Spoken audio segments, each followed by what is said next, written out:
రామాయణ మహాభారతాల గురించి మనం ఎంత చదివినా ఎంత విన్నా తక్కువే. ఎందుకంటే రామాయణ మహాభారతం ప్రతి ఒక్క పాత్ర ఒక ఆణిముత్యం లాంటిది.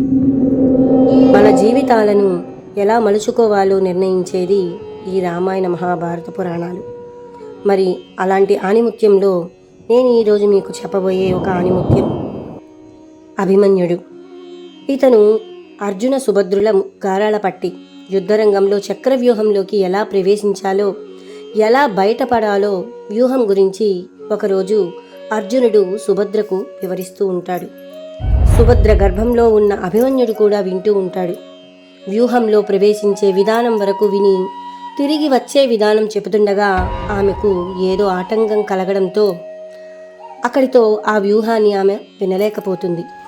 అందుకే అభిమన్యుడు తల్లి గర్భంలో ఉన్నప్పుడు విన్న నేర్పుతో 3వ రోజు యుద్ధంలో చక్రవ్యూహంలోకి ప్రవేశిస్తాడు. కానీ తిరిగి రావడం తెలియక శత్రువు చేతిలో మరణిస్తాడు.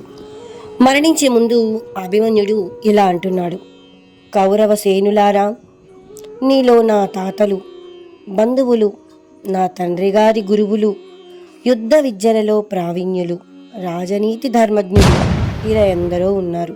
నన్ను ఒంటరి చేసి హతమార్చడానికి సిద్ధంగా ఉన్నారు. యుద్ధంలో శత్రువులను హతమార్చడమే యుద్ధనీతి.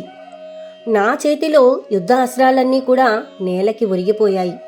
రథచక్రాన్ని ఆయుధంగా ధరించి యుద్ధం చేస్తున్నాను. అయినా కాలచక్రంలో నా మరణం తథ్యమని నాకు తెలుసు.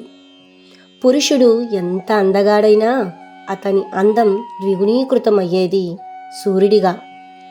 వీరుడిగా యుద్ధభూమిలో నేలకి ఒరిగిపోతున్నప్పుడే అన్నది నాకు తెలుసు. ఇప్పుడు నా అందం ముందు మీరంతా వికృతంగా కనిపిస్తూ ఉన్నారు.